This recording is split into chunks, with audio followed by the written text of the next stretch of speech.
So, tēnā koutou katoa, and welcome to the very first Vodafone Thought Leadership series. My name is Kate Tulp, and I'm the Vodafone Head of Corporate and Global Enterprise.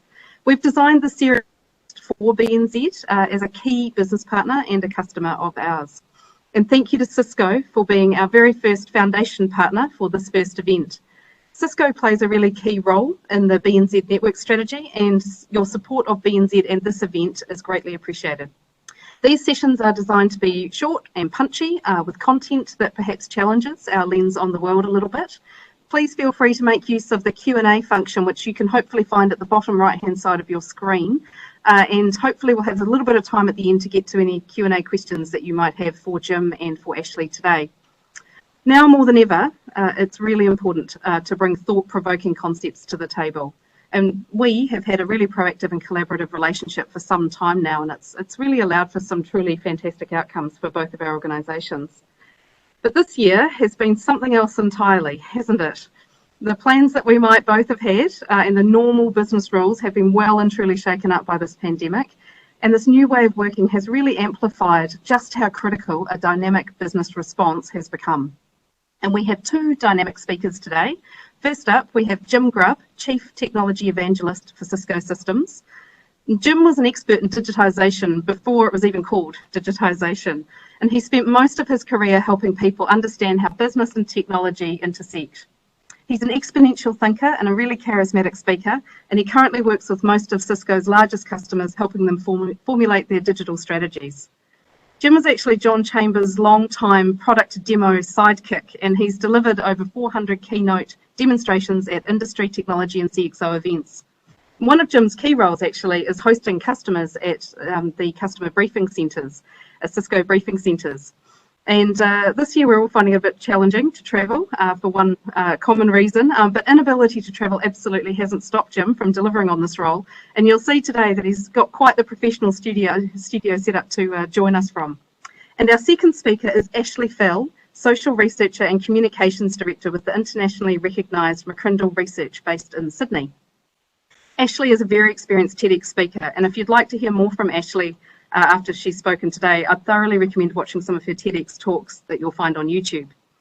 The impacts of COVID-19 are extending deep into the workplace, and Ashley's going to equip us with an understanding of what the future of work might look like.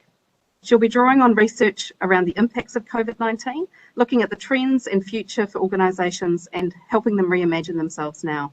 So thank you for joining us today, and over to you, Jim. Oh, let me unmute. Thank you very much. And thank you for inviting us to spend time with you today. I really would much rather be in person because I'd much rather be down there with you right now. But we'll have to make do over video today. So again, thank you for inviting me. I'm going to share some slides here. So let me just go ahead and bring that up. And we'll make sure we've got it running. Looks good. All right. So what I wanted to do to just kick us off today was to talk a little bit about, oh, hold on one second. Let me make sure. There we go. There we go. Just talk a little bit about the state of the world as it relates to COVID and business. And this is a number of data points, primarily from a PricewaterhouseCoopers CFO Pulse survey. But there were a couple of interesting numbers here. Half of the interviewees said that remote work would be a permanent option for many of their workers. 72% said that this thing is going to give them more resiliency and agility than they've ever had before. And actually, we've seen that. I think Ashley might even, talk a little bit about that, how we've been sort of forced into change.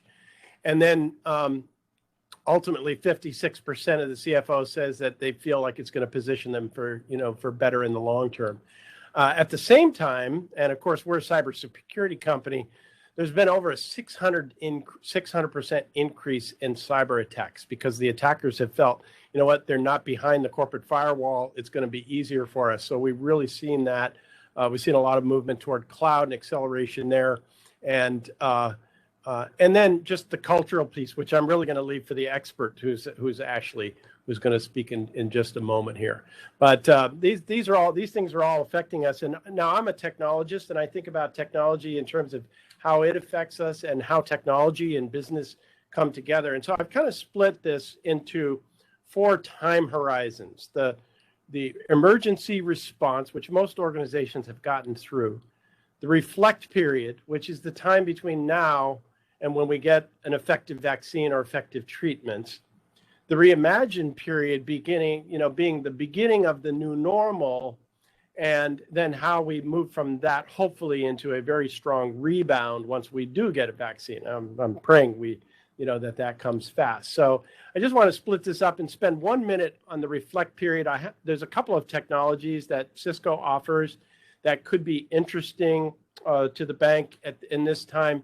One is occupancy monitoring. So we have technology that monitors based on Wi-Fi signals, the number of people in a given area can be then put up on digital signage. So as people are concerned, a lot of organizations are going into 50-50 split. We have the A group and the B group, and at least that's what we're seeing here in the US.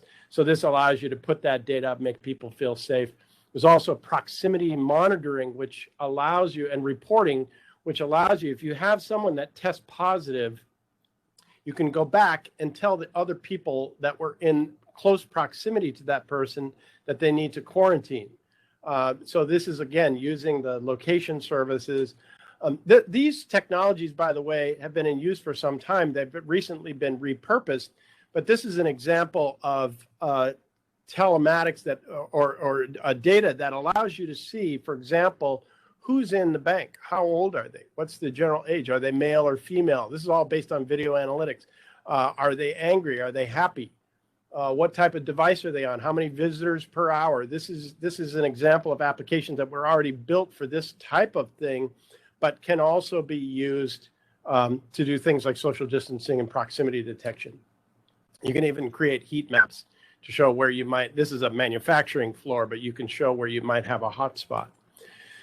We also have tools that allow you to monitor business process through application telemetry. So this is the UK's Royal Mail. This is an example of a dashboard that was built with Cisco App Dynamics, and it allows you to, in this case, monitor the supply chain. So when in this time of uncertainty, all of these tools can be used to help us get through that reflect phase as we move on to whatever the new normal is. Now, frankly, we don't really know what the new normal is. The technology has been driving these connected experiences, and the COVID pandemic has just accelerated this. If I think back to when I joined Cisco, it was about a year before we got the World Wide Web. And I remember in that first year going to the Interop trade show, which is the big networking trade show in our industry, and seeing a demonstration of the Mosaic graphical web browser, right? That was actually Jim Clark, who was one of the co-founders of Netscape. And I remember thinking to myself, well, that's kind of interesting, but not realizing how much it was about to change everything. And I just want you to think for 1 minute about how much your life has changed in the last 25 years because of one new technology. And I'm so sure for some of you, you've had the web for your whole life. I'm one of the old guys, but it's pretty amazing when you think about how much changed after we got the web. And, from a technologist perspective, we're getting new technologies every day that are allowing us to reinvent, right? And it starts with the fact that we all have a supercomputer in our pocket. But it goes well beyond this to the way that we interact with data. If you think about it, we've gone from text to graphics to mobile, and now we have vibration on our wrist, and we have Alexa in our ear. We have all these new ways to interact with data. That's what's important about these technologies. This is a company called Oso VR, a startup company, and I was talking to the CEO, and he's a device surgeon, the kind of surgeon that would give you a new knee joint. And using his VR technology, the surgeon can actually practice that surgical procedure in their living room the night before. And by the way, because it's networked, they can practice with the other people that are going to be in the operating room with them. And it's a great example of how these technologies are going to go well beyond gaming, right? These technologies that allow us to extend the data and tie back data to the real world with AR and VR. Then there's what's happening with robotics. When we think about robotics, we think about the machine putting the door on the car in the factory.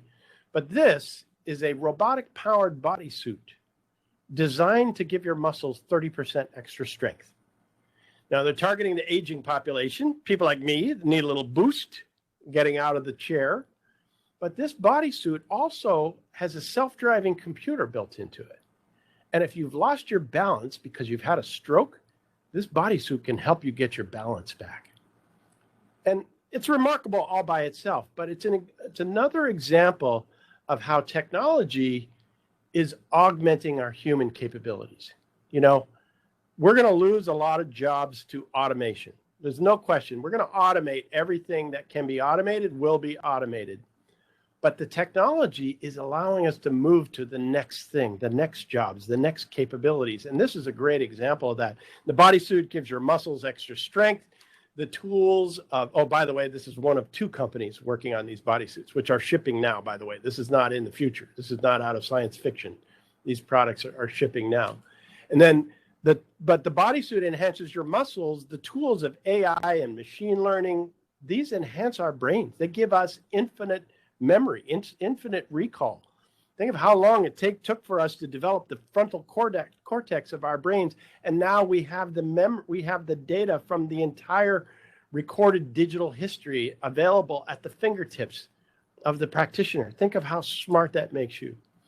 Technologies like blockchain that allow for value transfer, technologies like the Internet of Things that give us data about the physical world around us. You know, we're going to put sensors on everything. As the cost and size and power requirements of sensor technology continues to drop, we put sensors on more and more things. And that's new data. And it's the data that is the raw material for digital transformation. The data is where we get the insights. And we'll talk more about that in a moment. It's not just that we're connecting the physical world around us, we're also connecting all the people on the world. So, you know, there's a dozen different companies working on these new low Earth orbit satellite systems. The biggest noise you've heard probably is the SpaceX endeavor, where they've been able to put 60 microsatellites in the nose cone of a single Falcon 9 rocket. Quite disturbing for astronomers like myself, who are seeing a lot of satellite trails, and unfortunately we're going to see a lot more.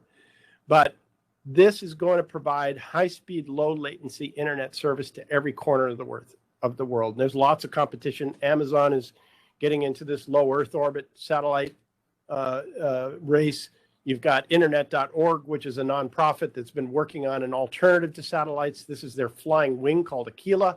They send it up to 60,000 feet. They put a 5G radio on it, and that is an alternative to launching a satellite. It can circle for 2 months at a time. And then, of course, you have Google launching balloons with their Project Loon. It's the same thing. Put a solar panel and a 5G radio on a balloon, and you can light up a city or a village in a remote part of the world where they don't have access. So we have all this going on, and what, you know, those connectivity solutions mean we're going to connect another 2 billion customers to the network in the next couple of years, right? It's not only 2 billion new customers, it's 2 billion new students, it's 2 billion new inventors, it's 2 billion new workers. And unfortunately, if you're responsible for security, it's 2 billion new hackers too. So we have to take the good with the bad, right? So all of these trends are coming together, and they're really driving digital transformation. I want to pivot for a moment and just talk about some of the common themes and how technology and business are coming together. And I get the unique opportunity to spend time with many of the world's largest companies. And there are recurring themes in how these technologies are being put to use. Number one, technology can make it simple. And we love it when it's simple. We love it when you press that button in the shared ride app and the car shows up and you put your phone away and you don't even feel like you paid for it. And if we can make it one button simple to get a shared ride, we can make it one button simple to get a mortgage, right? We have in the US, we have the Quicken Loans folks, and their advertisement is press button, get mortgage, right? They have taken all of the steps of getting a mortgage and automated it. They have taken out cycle time. You can literally close a mortgage in just a few days, right? As opposed to what typically has taken a month or two. It's all about the automation that allows us to do that, and a little bit of software to do that automation. Also, optimization. You know, there's 50% waste in everything we do, right? Whether it's power consumption, asset utilization, fixing things before they break, ordering the right amount of inventory, there's waste in everything. We can make everything go faster. We can make it lower cost. We can make it more precise. As we get these new data, oftentimes from the Internet of Things, but frankly, from everything is generating data now. It's the data that is the raw material. When we can measure, we can analyze, and when we can analyze, we can optimize. So what are we measuring? Well, this is a parking space sensor. It keeps track. Is there a car in the spot? It allows you to find a spot using your mobile device. It allows you to pay for it on the device so we can optimize parking. This is a smart wireless pill bottle. It keeps track. Did you take your medicine? When did you take it? How many did you take? So we can optimize your medicine adherence. This is called Mccrindle. This is a sensor that straps onto the cow's tail, and it runs analytics on the tail movements of the cow, which change about an hour before she's going to have a baby. And when that happens, it notifies the farmer so they can go assist with the birth of the cow. I told you we're going to put a sensor on everything, right? It's just a matter of time. This is the wine growers. They're putting sensors on the wine grapes. They measure the fluid moving through the vine. They measure the soil, moisture, temperature, and pH. And then what do? They precision water the grapes. This allows them to adjust the sweetness and the sourness and the astringency of the wine. They're creating award-winning wines every year because they have this data that allows them to dial in the flavor of the wine. This is another medical example, a company called Propeller Health that makes an asthma inhaler. They added location. So when you take your asthma medicine, it also drops a pin on the map. That's kind of interesting all by itself, but there was an experiment done in the port city of Barcelona, which is a very IoT-friendly city. They're doing a lot of IoT things there, but they took the data from people's asthma inhalers, the location data. They combined that with the data that showed what the ships were unloading. In this case, it happened to be soybeans that were being unloaded in the port there. Soybeans are an asthma antagonist, right? And then they combine that data with the weather data showing the wind direction. And they can now predict ahead of time a plume of soy dust causing people to have asthma. And what's the application here? Well, they text message the patients and they tell them to close their windows for the next 2 hours. But it's a great example of what happens when we start to correlate data.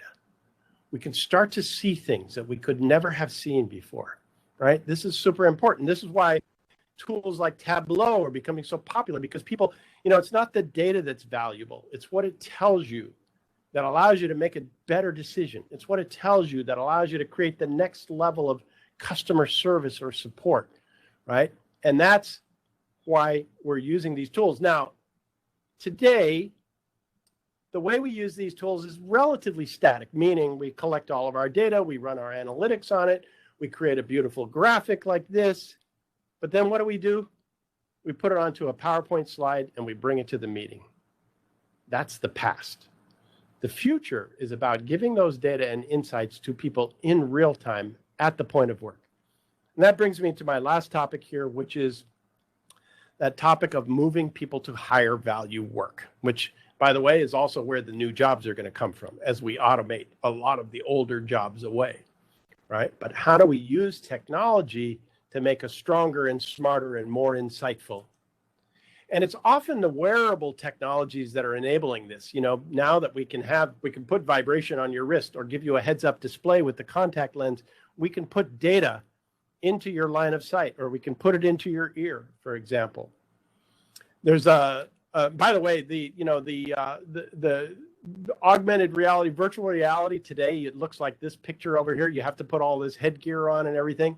Well, remember Moore's law in technology, it's getting smaller and lighter weight. And while Google's been working on the contact lens, there are also a lot of folks working on glasses. This is the Intel glasses, which I believe actually were canceled, but there's a dozen companies working on these heads-up displays.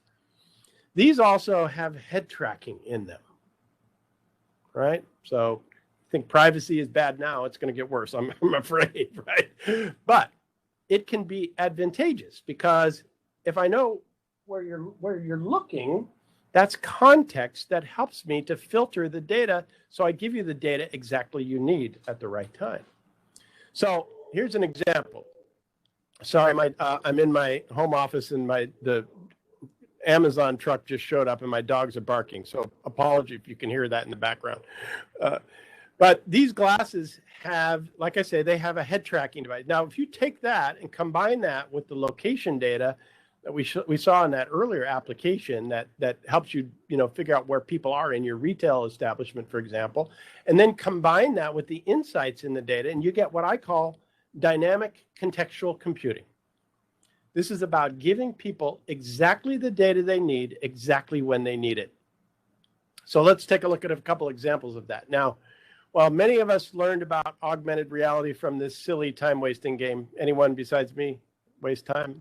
I suspect there's a hand or two in the audience, yeah. Right? But there are real-world applications for this where we give people real data at the point of work, like giving the doctor more data about the patient while they're operating on the patient. What if we could put the legal library into this lawyer's glasses while she's in court cross-examining a witness? Think of the unfair competitive advantage. But that's what this is about. It's about making us super lawyers well, maybe lawyers. People don't like lawyers, so I probably shouldn't have used lawyer. How about a banker? How about if we can put the customer's name in his glasses so he can call her by name, or maybe lets him know that she has a mortgage that needs to be refinanced next month so he can offer to help her with that, right? This is how we're going to move people to higher value work through contextual computing. And it's, I think, going to be one of the next big waves of computing. But I can make the security guards safer by pointing out the dangerous things they should be paying attention to. I can make the insurance claims adjuster faster and more accurate. I can take a plant technician and guide them step by step through the process of troubleshooting a piece of machinery that they've never worked on before or never been trained on before, right? This is how we're going to move people to higher value work using technology. So let's pivot for a minute and just talk about this, because fundamentally, these examples that I've given you are all examples of either the next generation workforce experience or the next generation customer experience, right? Whether it be your workforce, your workplace, or your customers. And they all have three common attributes. They're connected, they're secure, and they're automated, right? And this is at the fundamental level. Now the ice cream truck is rolling by my house and my dogs are singing to it. Again, I apologize if you could hear that in the background, but they're literally singing to me right now. I'm sorry, it happens every day when the ice cream truck drives by. But let me tell you about a connected experience, and this is a very personal one. So our nephew, whose parents live 500 miles away, he's been living at our house as he's been going to school in the San Jose area here. His name is Anthony, and he's a pitcher. He's a baseball player. And he came into my office the other day to show me this new baseball that his coach sent him called the Pitch Tracker. This is a sensor. It's got an IoT sensor. It got inductive charging, so when he gets done practicing, he can just put it down on the charger and it recharges, and then it uploads Bluetooth all this data about his pitches to his phone. Uploads metrics like how fast was the pitch? What is the spin rate? What spin direction was that pitch in? Where did that pitch go in the batter's box, right? What are the history and trends so he can see when he's getting better? And he can even use his phone to record that video, and it correlates that video to those metrics so he can see when he was in good form exactly what he was doing. So this is a great example of a connected experience, and it's not just, oh, and by the way, sorry, I forgot about the last one here. Not only does he get that data, but his coach gets that data, and the coach gets the data from all of the players, right? So there's a tremendous amount of value in turning what was just a traditional baseball into a connected experience. And just to prove that there's a lot of value here, I went out onto Amazon and I found the most expensive baseball that I could find, which is the official Major League Baseball. It's $12. And I asked Anthony, how much was that Pitch Tracker baseball? Well, turns out it's $89 a year subscription, right? And so you can see there's a tremendous amount of value when you go from just being a ball to being a connected experience, right? So when I say it's connected, it's secure, and it's automated, we have to connect. We have to connect the ball, the player, the coach, the storage, the data. We have to secure that because user privacy becomes very important when we're collecting all this data. So we got to be compliant. And frankly, there are a lot of companies abusing privacy, and we're going to have to get past that, right? I mean, the bank knows that better than anybody else, because if you abuse my privacy, I'm probably going to move and change banks, right? So security is very important there, and automation, right? Because we got to make it repeatable. We've got to be able to do web enrollment, payment processing, renewal. By the way, that's also a lot of these digital capabilities are going to require some kind of banking, right? So I think there's opportunities in building these new digital capabilities that organizations adopt in terms of room for, not just as a consumer of the technology, but the bank as part of that solution. But also, when it's a connected experience, you are connected to the player. If it's just a baseball, you go and you buy the ball and you forget about the whole experience of buying it, right, after you've taken it home. But when it's a connected experience, you're engaged with that company on an ongoing basis. So when it comes time to upsell or cross-sell, you're right there. So once you've got your pitch nailed using the pitch tracker, the next thing you do is need to get the swing tracker, right? And they're there ready to sell you the swing tracker as soon as you're done, making your pitch work well. And it's just a great example of the value when you make this connected experience. So what does this mean from an IT perspective? Well, it's difficult, right? IT is challenging enough already, and it's only getting more complex. And it's getting harder to keep everything running. And when we connect everything, that just continues. And while that's all happening, none of us are getting double-digit increases in our spending budget. So this is really where Cisco comes in, because you've got to automate to solve for this.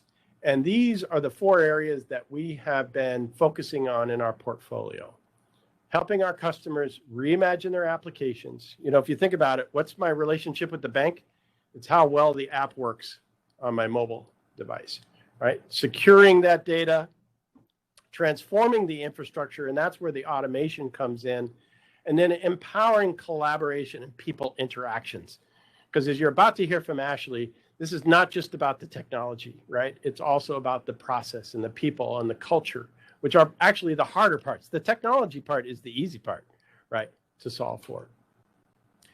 This is where Cisco introduced about a year ago something called intent-based networking. And I'm not going to go into detail here, but what I want you to know is that we're using software-defined controllers along with telemetry to really help you to reduce cost and to improve the speed to be able to deploy these new capabilities. It's unfortunately, IT is oftentimes the bottleneck in getting these capabilities out. And using software and telemetry, not only to make it faster for you to roll out new capabilities, but telemetry to help you keep it running. And you'll see in the middle here, there's some machine learning. This is how Cisco is adopting machine learning technology to be able to help you run that network. Because what we're trying to do is build the self-driving network in the same way that the auto manufacturers are building self-driving cars. We're trying to allow you to move your IT staff to higher value work. In the same way, we're doing that across every industry.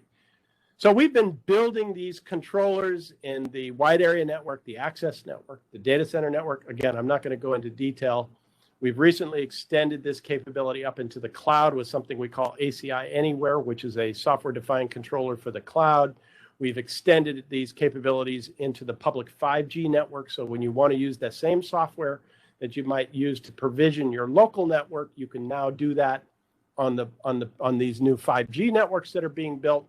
We have software capabilities around the IoT layer, around the app layer, and then we also incorporate rich security analytics into this controller architecture so that we can help to keep the network secure through the use of the intelligence at something we call Talos, which is Cisco's Security Operations Center. Because we're the largest player in network security, we scan 600 billion emails looking for malware every day.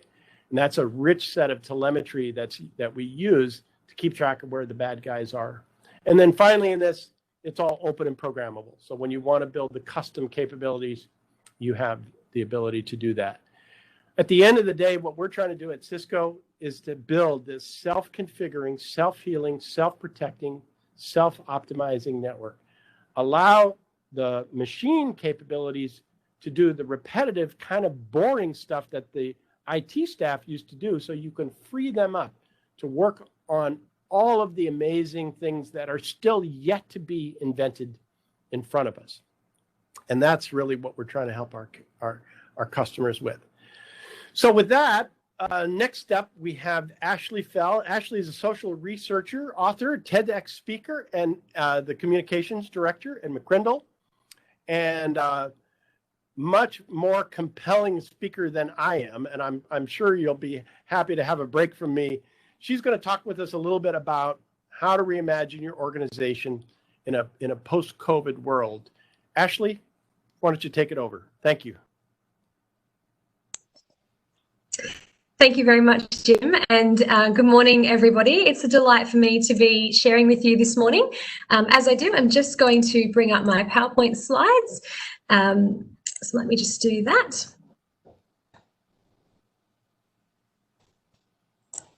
Excellent. So, yeah, it's a delight for me to be here with you this morning. Thank you very much for having me. As Jim mentioned, my name's Ashley Fell. I'm a social researcher at Mccrindle. I'm the Director of Communications. And at Mccrindle, we're really passionate about understanding the changing context that leaders and organisations and us as individuals are operating in. So we're predominantly a research agency. So we conduct all the typical market research type elements of focus groups and surveys and in-depth interviews. But we've also got in-house design capacity, and we're really passionate about making data sing and making data accessible and easy to understand and interpret. So that's my goal today, is to present you with some findings, some research that we've been conducting during COVID-19, and also some of the other trends that we've been experiencing even before COVID, and what that means for us as we think about the future. So if we do think about, I guess, what we do at Mccrindle, we are social researchers, as I mentioned, and what that really does mean is that we really love Excel. If we had to sum it up in a sort of a meme, that would be that one, you know, looking at the data, looking at the trends and understanding what that means for us. Now, even before 2020, you know, all the presentations I delivered last year, I was like, yeah, you know, 2020, such an iconic year. Who's excited? And obviously the reality of this year has been quite different. As Dude with Signs says, I think we're all looking forward to 2021. Maybe that will be our year. But really, the amount of change that we've all experienced during the last few months has been extraordinary. And of course, Jim's been telling us that story around technology. And again, the fact that we were already on that trajectory, and it's really been accelerated for many organizations. But what we've identified at Mccrindle is that we were experiencing elements of change even before COVID-19 altered the world as we know it. But today, of course, with that constant change in how we do work, in where we do work, in restrictions, in health advice, it feels as though the change is a little bit more like this. It's coming at us in really big waves, and that change fatigue is what a lot of people are experiencing, or COVID fatigue is what our research has shown as we all continue to grapple with this amount of change. And, you know, what we've seen and the business leaders and the individuals that we've spoken to is that the 2020 business strategy in February looks very different to the 2020 business strategy of September. And so we have had to adapt and respond. And of course, the key word that everyone's using has been to pivot. But really, I guess for us, as I said, you know, we've been looking at the trends and the research for a number of years. And like Jim, we found that what we were already trajecting towards has really been accelerated because of this year and everything we've experienced. I mean, if we think about the future, we look at trends and the data, and we found that there are lots of different elements coming into play when we think about the changing future that we are on the path towards, from the technology, the big data, the artificial intelligence, the robotics, the IoT, as Jim mentioned so well, to, of course, some of the more social behaviours about working, and of course, again, that's really been accelerated during the last few months around remote working and working from home. The cultural diversity that our nations are experiencing in New Zealand is very similar to Australia, and we have a very culturally diverse population. We've got generational change happening as well, and that's an area that we really enjoy looking into because it's involving people and the different characteristics of people. So if you didn't know, our world today is comprised of 6 generations, all the way from our oldest generation, from the builders, right through to our generation Ys and Zs. And if you ever hear the term millennial, that's often describing those Gen Ys aged sort of in their late 20s and 30s. We've got our Gen Zs as well, our emerging workforce. And then we've got our generation Alphas who are aged under 11 years of age. So if you hadn't come across that term before, it's a term that we increasingly see being popularized. And it's actually a term that we have attributed to the next generation. So Mark Mccrindle, our founder and principal, is credited with naming them Generation Alpha. So they're those born since the year 2010. The same year the first iPad was released, the same year Instagram launched. So we're talking about a whole generation only ever knowing these sorts of devices and this technologically integrated world that Jim described. So it is a very different emerging generation of customers, of consumers, and even of employees that we're going to be leading and engaging with in the future. Of course, today, this is what our composition of our workforce looks like. We've got a few of the Gen Zs coming through, the Gen Ys and the Gen Xs making up the majority, and still a number of really great baby boomers in our leadership roles and having that really great customer service, transitioning that to the next generation of employees and consumers. But by 2030, we'll have a shift. So over the next decade, as Generation Alpha and Gen Z get older and come through into our workforce in big numbers. So it is a big change. And I guess for us, what we've identified, not just with the generations, of course, but with the other trends that I'm going to touch on for us today, is that much of what we had pre-COVID, we're actually never going to see again. We're not actually moving to the next, but the new. It's not a continuation of how things were, but the start of a whole new reality. So it is exciting, and hopefully, you know, the amount of information and the trends and the way I can display them to you this morning can hopefully excite you about this new future that we are moving towards. So what do we need to know? What characteristics define our current context and our future context around understanding these changing times? I've got 5 key characteristics that I think it's important for us to grapple with this morning. The first, so building on everything that Jim has shared, is that we're living in increasingly digitally connected times. We say that we're living in what we call the great screen age, whereby we're spending more time on our devices than ever before. You might experience scenes like this in your own home, that idea of the multi-screening and how many screens you can count in this one picture. There's quite a few there. But it is, again, we've been trajecting to that for a while. But there's this great quote that I love to share in these presentations, which says, the printing press is either the greatest blessing or the greatest curse of modern times. Sometimes one forgets which it is. So this was said a number of years ago around this transformative new printing press. And the same could absolutely be said, I think, for the internet. If we just sub out that one word, it's the greatest blessing or the greatest curse of modern times. There's some absolutely amazing opportunities. There's some key challenges around that. But of course, I think people, if we had any reservations around the internet and the connectivity it provides us, I think COVID has probably moved that to more of the positive. I'm sure many of us couldn't have done our work, couldn't have connected with our families without the internet, without that connectivity, as we were all constricted to our homes. And I did see a lot of great memes. Our research showed a lot of Australians and New Zealanders looking to the sense of humour during COVID to get through that aspect of resilience. But one of my favourite memes was this one: who led the digital transformation of your company? Was it the CEO, the CTO, or COVID? And for many, it was COVID. So it has been a change for many organisations because they haven't had a choice but to adapt and respond. And so that's been hopefully a really positive step as we sort of continue to live in this new way, a new normal. We also know for payments, and I'm sure everyone listening today being in the banking sector would agree that pre-COVID it was around cash and credit card, although cash seemed to be phased out during COVID somewhat. And the new reality is the digital and the contactless payments. So again, a shift in how we're seeing people consume, how they spend their money in a safe way, but what we'll take from that moving forward is certainly an interesting concept to think about. even our shared technology. Pre-COVID, you would push the button. The new reality is it's just gesture control. So again, a shift in what we're seeing around how we engage with products, with services, with the technology that's around us. And we know, as I mentioned, Gen Alpha, those born since 2010, extremely technologically integrated. We asked a number of questions in our research during COVID, and one of the biggest impacts people think on the next generation because of COVID will be the further integration of technology.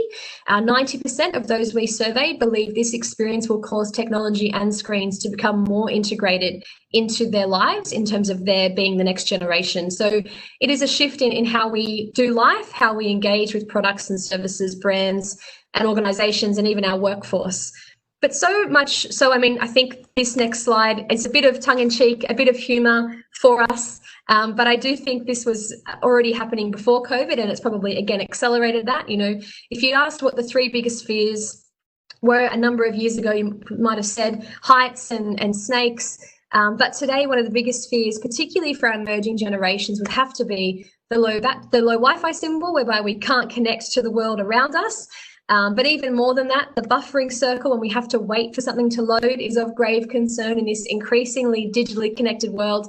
And you might know where this is going, that the scary symbol of them all would have to be the low battery symbol, whereby all forms of connectivity cease to exist. And I was using this slide even before COVID and to talk about the emerging generations always on their devices, but now it's all of us, because we need those devices. We need all of these digital connections to do our work, to engage with the world around us, particularly during COVID. So it's really accelerated that digital aspect of our world. So that's the first characteristic, is digital. The second characteristic that we've identified is that we're living in increasingly globally connected worlds. So again, our global context pre-COVID was changing trends.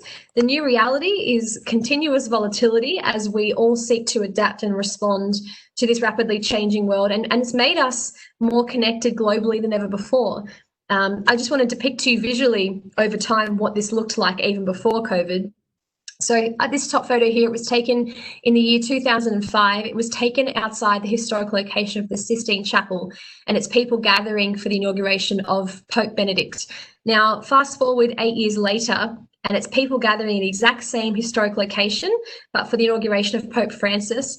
I'm sure you can imagine in your mind's eye how different this scene would look just 8 years later. So again, a new way of engaging with global events, a new way of engaging with the world around us through the digital technologies on global platforms. It's also fascinating to think about the impact on the emerging generations in this global and digital world. There's this quite amazing statistic. If you have any young children in primary school today, it says that 65% of children entering primary school today will ultimately end up working in completely new job types that don't yet exist. So again, furthering on what Jim mentioned, the new technologies, the automation, the artificial intelligence, what jobs they're going to create. Yes, they'll replace some, but they'll be creating new ones as well. So what humans will be doing for work in 13 years as these children who enter primary school today come into the workforce is truly phenomenal. So increasingly digital, increasingly global. Another key characteristic around our current and future world is that we're increasingly working and living and consuming in a very visual world. Now, if you ever feel like you're living in times of message saturation and information overload, well, that's because you are.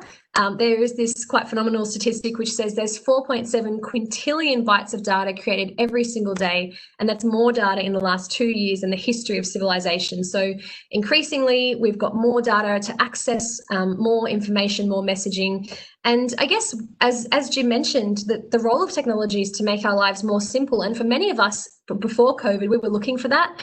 We know busy lives, constant technologies on, the office in our pocket, all of these aspects. And I think to some extent, COVID has slowed that down as the events on the weekends, as all of those things, all the conferences that, Jim and I were involved with have all stripped back. So we've had a bit of a forced sabbatical. The world's had a bit of time to rest and recuperate, focus on our well-being, which I hope we continue. But that's still to say we are living in increasingly busy and message-saturated times. And to the point that we say, particularly for the emerging generations, that the number one search engine for them is no longer Google. It's actually YouTube, because why would they read something when they can watch it?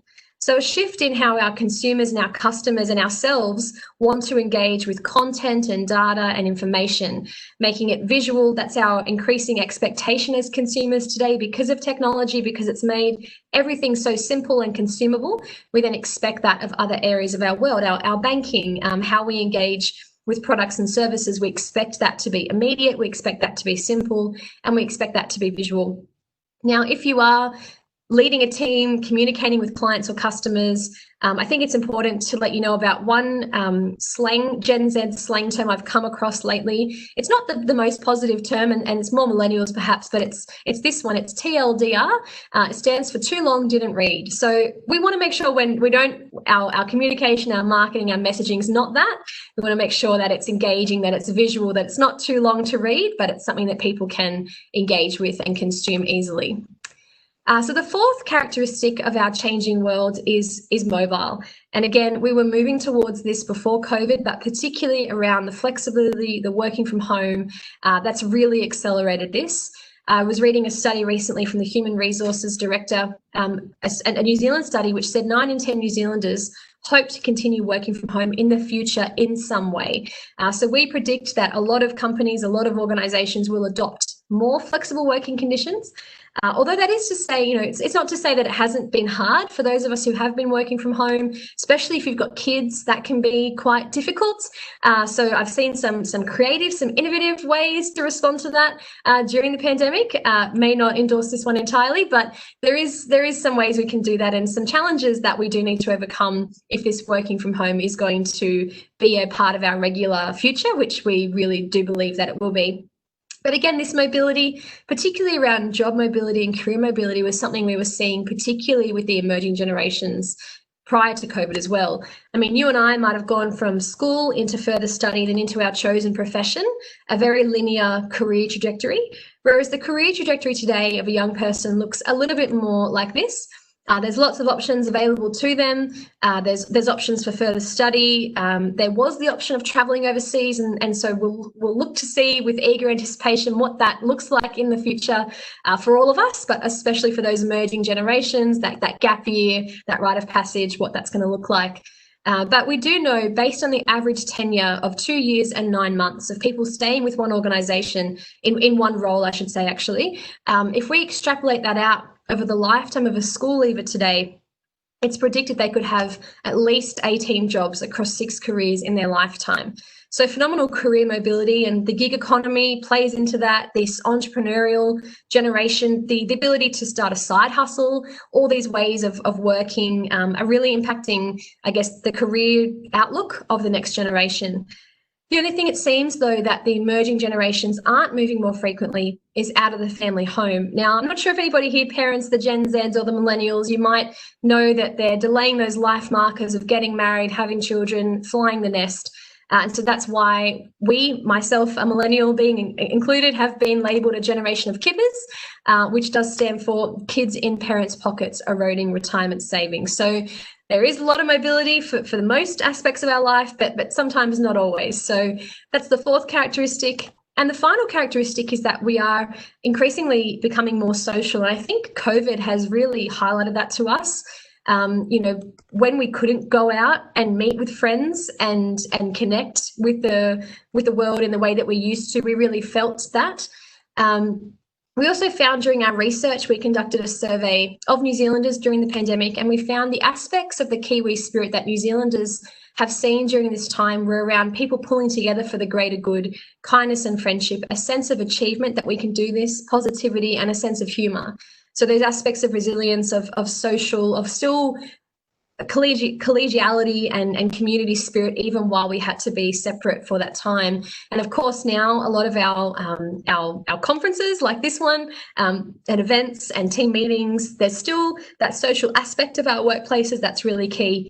And we found that in our research as well, that for many, actually, work is simply a job, but to many more, it's a lifeline to social interaction, purpose, and belonging.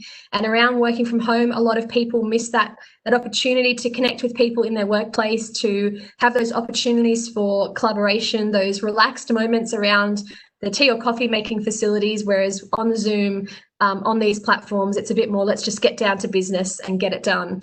So yeah, some interesting aspects there around the social beings that us human beings are, and those social aspects.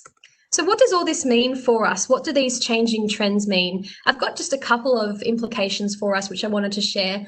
The first, we believe, is to, in response to all of this change and reimagining in our organisations for the future, is to be intentional about building our organisational culture. So again, in the survey that we conducted for the Wilberforce Foundation, who are based in New Zealand, we found the top 5 values prior to COVID-19 being declared a pandemic in New Zealand were freedom, travel, health, relationships, and choice. These were the top 5 values before COVID. Following COVID, once COVID had hit, we conducted this study and we found health was the #1 priority, as you would probably expect, followed by relationships, freedom, kindness, and connection. So a shift in our priorities, and again, a focus on our well-being. And I think organizations will do well to take that into the future, into the new normal, and make culture a real a hero in their organization. What is culture in a workplace? That's a hard question sometimes, and I quite enjoy this definition, which says it's the character and personality of your organization. It's what makes your business unique and is the sum of its values, traditions, beliefs, interactions, behaviors, and attitudes.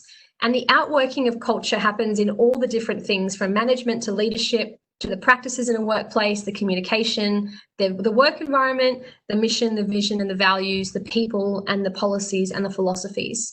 And also a really big impact on culture is, of course, the leadership style that we use as leaders, whether we're leading ourselves in the workplace or a team in a more formal leadership role. And we've seen a shift away from that traditional command and control leadership style to the collaborative and contributive leadership style. And during COVID, again, we conducted a number of studies, and another one we conducted with New Zealanders. We found that New Zealanders had said that the leaders have inspired confidence since the outbreak of COVID-19, and the most important values for a leader are empathy, confidence, integrity, commitment, and accountability. So a shift again in that hierarchical, authoritarian leadership style to that collaborative, vulnerable at times, empathetic, and authentic leadership style. We also know as workers from many studies we've conducted that these are what we look for in an engaging place of work. It's the training, it's the job content that we're doing, the leadership style that's accessible, the work-life integration, and the workplace culture. So making sure that we invest in our people, that we invest in ourselves. And I love this quote to sort of sum it all up from Richard Branson, who said, train people well enough so they can leave, but treat them well enough so they don't want to. And I think that's a really great encapsulation of culture and what that means for an organization. So making sure we look after our people, that we check in with them regularly, that we prioritize building a culture, a positive and engaging workplace culture is #1. Number 2 is don't lose sight of your purpose. I think that can be something that in our survival mode or the fight or flight, we can forget that. But it's really important when we do go through crisis and crises like we have been through, or we currently still are, global pandemics, which many generations today haven't ever lived through, to remember from an organizational, motivational employee perspective to not lose sight of that. We've got something what we call the engagement equation, and it talks about employee engagement as being comprised of 3 things. It's culture, it's purpose, and it's impact. And for us, we really do believe it's an equation. Some organizations have a really positive workplace culture. They might not focus as much on the purpose or measuring the impact and sharing the impact or the wins. So a combination of these is really key for a thriving workplace. And we have this quote in our presentations, which says, many people leave jobs not because there is a compelling reason to leave, but because there's no compelling reason to stay. So again, linking people's work to the purpose of the organization, making sure that you feel that your own work has purpose and meaning is really key to making sure that your life and your work, which comprises such a big part of your life, enables you to thrive and contribute to the world around you. So that's tip number 2. And tip number 3, I think in response to COVID and all the change we've seen, is to use this time as an opportunity to innovate. And we've really seen business planning change from that linear strategy pre-COVID, let's do what's tried and tested, to then the new reality, which is, again, what Jim described as looking at the data, looking at the trends. This is the researcher probably coming out in me. The research, if Jim's a technology evangelist, I might be a research evangelist. So looking at the data and the technologies and using that to conduct some predictive modeling as to what's going to happen. And again, we love alliteration, and I loved Jim's 4 R's of respond, reflect, reimagine, and rebound. And we've got some R's as well. So I've got some R's to finish on, similar to Jim's, but I guess what do we need to do now? Do we respond? And we need to respond rather than just react to the changes.